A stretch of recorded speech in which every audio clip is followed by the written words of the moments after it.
राधे राधे, जय श्री कृष्णा। आज से करीब 13.7 अरब साल पहले घटित हुई एक ऐसी घटना जिसने इस ब्रह्मांड को जन्म दिया। एक महाविस्फोट जिसे हमने नाम दिया द बिग बैंग थ्योरी। इससे जन्म हुआ उन सभी चीज़ों का जिसे हम देख सकते हैं, छू सकते हैं, महसूस कर सकते हैं, यहाँ तक कि वो भी जिसे हम देख भी नहीं सकते। बिग बैंग कैसे हुआ, क्यों हुआ, इसका जिम्मेदार कौन है, ये कोई नहीं जानता, ना ही यह हम कभी जान पाएंगे। परंतु हमारे ब्रह्मांड का जन्म बिग बैंग से ही हुआ था। इसे हमने कैसे जाना? क्या बिग बैंग का होने का हमारे पास कोई सबूत है?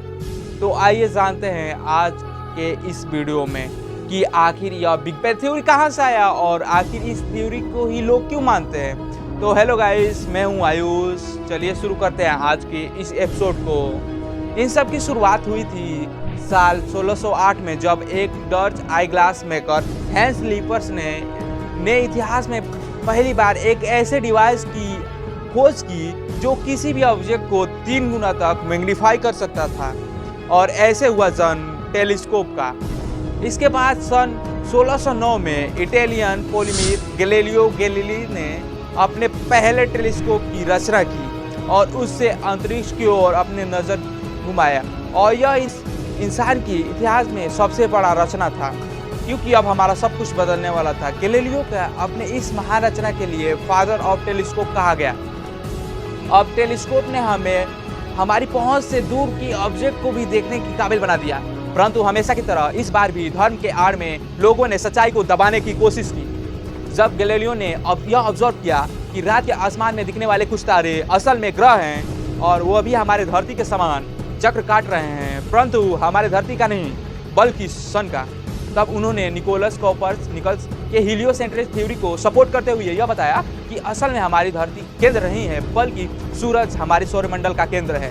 परंतु उनके यह बात चर्च को नागवार समझी और उनकी इस खोज के लिए उन्हें आजीवन कारावास के लिए डाल दिया गया और सन 1642 में कारावास में ही उनकी मृत्यु हो गई। चर्च ने सारे ही बुक्स और इससे जुड़े सभी चीज़ों को बैन कर दिया, परंतु सच्चाई कभी छिप नहीं सकती। वक्त के साथ साथ टेलीस्कोप का विकास हुआ और हमने धीरे धीरे सौरमंडल के आगे की प्लैनेट्स की खोज की, परंतु अभी हमारे लिए हमारा ब्रह्मांड केवल मात्र उतना ही था जितना हम देख सकते थे।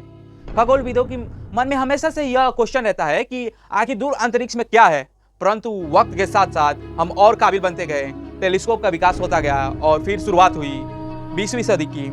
वह वक्त जब मानव सभ्यता अंतरिक्ष की गहराइयों में झांकने के लिए पूरी तरह से काबिल बन चुका था।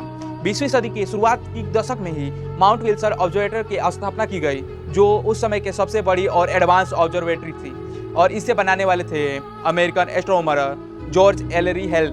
उनका मिशन था हमारे ब्रह्मांड के सबसे बड़े रहस्य को सुलझाना कि आखिर हमारे गैलेक्सी के बाहर क्या है।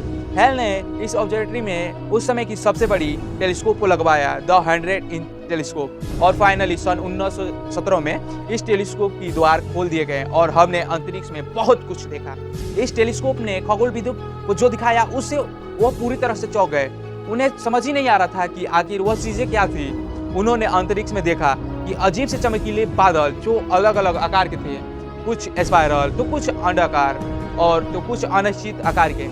यह थे नेबुलास। परंतु उस वक्त कोई नहीं जानता था कि आखिर यह क्या थे और यह कितने दूर थे। कुछ खगोलविद यह मानते थे कि इनमें से कुछ नेबुलास हमारे मिल्की वे के छोर में स्थित है और उन्होंने यह सोचा कि असल में यह आइलैंड यूनिवर्सेस हो सकते हैं, यानी कि दूसरी गैलेक्सीज ठीक हमारी गैलेक्सी के समान। हेल ने दुनिया के सबसे अच्छे खगोलविदों को न्योता दिया इस रहस्य को सुलझाने का कि आखिर अंतरिक्ष में दिखने वाली ये चीज़ें क्या थी।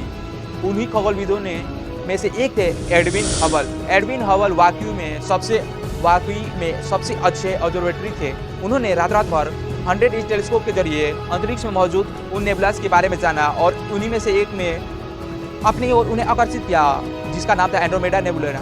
हबल एंड्रोमेडा में मौजूद तारे को आराम से देख सकते थे, परंतु यह साबित करने के लिए यह भी एक गैलेक्सी है हमारी गैलेक्सी के समान। हबल को यह पता करना जरूरी था कि यह हमसे कितनी दूर है, लेकिन यह पता लगाना कोई मामूली बात उस समय तो नहीं थी। परंतु हबल भी हार मानने वाले में से तो नहीं थे। हबल ने एक्सटेंडर कैलेंडर मेथड के जरिए एंड्रोमेडा नेबुला की डिस्टेंस को नापा और उन्होंने यह अनुमान लगाया कि एंड्रोमेडा हमसे करीब 8 लाख प्रकाश वर्ष दूर है, यानी कि हमारी गैलेक्सी की सबसे दूर मौजूद तारे से करीब 8 गुना दूर। यानी कि एंड्रोमेडा हमारी मिल्की वे गैलेक्सी से बाहर था, एक दूसरी गैलेक्सी, अपने आप में एक दूसरी दुनिया। इसके बाद हबल ने ऐसे ही कई अलग अलग गैलेक्सी की खोज की। कई सारे नेबुलास जो स्पाइरल थे वह असल में नेबुलास नहीं बल्कि गैलेक्सीज थे।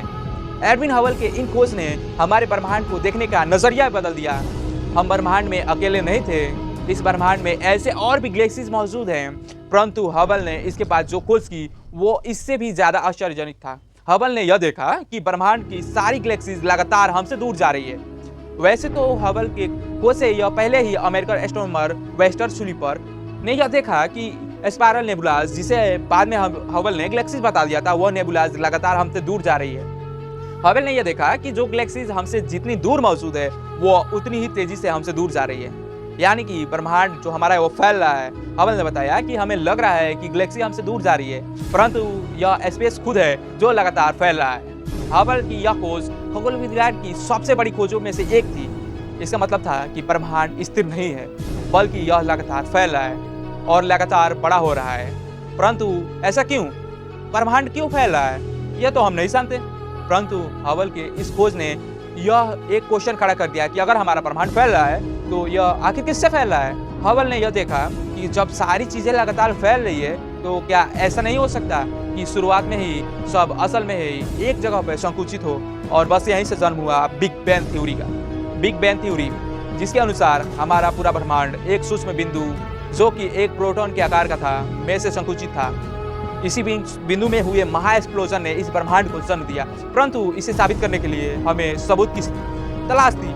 परंतु बिग बैंग की सबूत के लिए हमें अलग प्रकार की टेलीस्कोप की आवश्यकता थी जिसके विजुअल लाइट के परे अन्य इलेक्ट्रोमैग्नेटिक वेव्स को भी देख सकें। विजुअल लाइट इलेक्ट्रोमैग्नेटिक वेव के एक छोटा सा हिस्सा है जिसे हम अपने आंखों से देख पाते हैं, लेकिन जैसे जैसे वेवलेंथ में वृद्धि होती है यानी बढ़ता है, वैसे वैसे इलेक्ट्रोमैग्नेटिक वेव गामा रेज से माइक्रोवेव्स रेडियो वेव की ओर बढ़ते जाते हैं।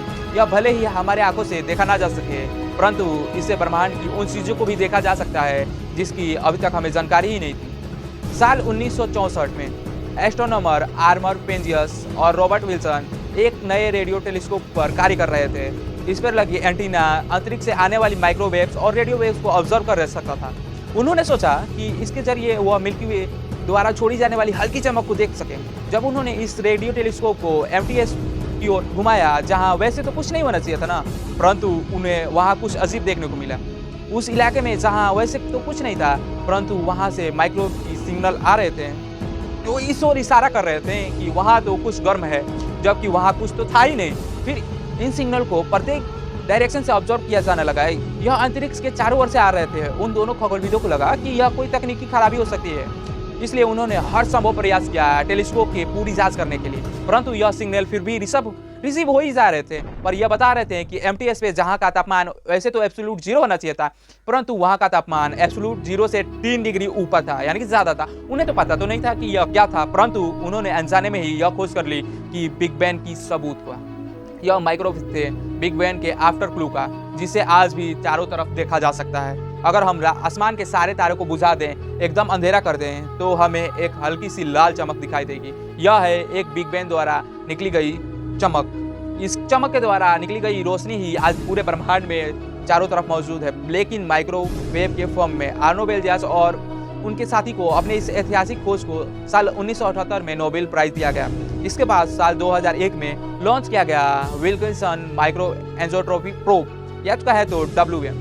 यह पेंजिया और विल्सन के उस बड़े टेलीस्कोप का एक छोटा और एक आधुनिक रूप था। इसके जरिए उस आफ्टर ग्लो का एक डिटेल्स मैप बनाया गया और हमें मिला ये कॉस्मिक माइक्रोवेव बैकग्राउंड की एक डिटेल इमेज। इसे बनाने में 9 साल की मेहनत लगी थी और यह हमारे ब्रह्मांड की तस्वीर है उस वक्त का जब हमारे ब्रह्मांड का जन्म हुआ था।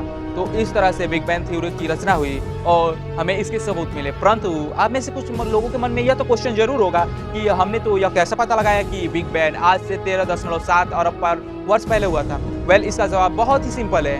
अगर आप किसी वीडियो में धमाके को देख रहे हैं तो आप उस वीडियो को रिवाइंड करके यह देख सकते हैं कि धमाके की शुरुआत कब हुई। ठीक वैसे ही ब्रह्मांड की फैलने की रफ्तार को मापकर उस कैलकुलेशन के जरिए खगोलविदों ने यह अनुमान लगाया कि आज से 13.7 अरब साल पहले यह सारे गैलेक्सीज एक बिंदु में संकुचित थे। तो इस तरह से हमें एक अनुमानित समय मिला। तो आपने यह जान लिया कि कैसे बिग बैंग की खोज हुई थी। इस थ्योरी को अधिकांश लोग इसलिए मानते हैं क्योंकि हमें मिले सबूत इस थ्योरी के अनुसार सटीक बैठते हैं। तो बिग बैंग थ्योरी के लिए एक लाइक तो बनता ही है। अगर जो आपको यह एपिसोड पसंद आ रहा हो तो वीडियो को लाइक करें और हमारा सीजन कैसा लग रहा है जरूर कमेंट करके बताएं। तब तक के लिए राधे राधे, जय श्री कृष्णा, राधे राधे।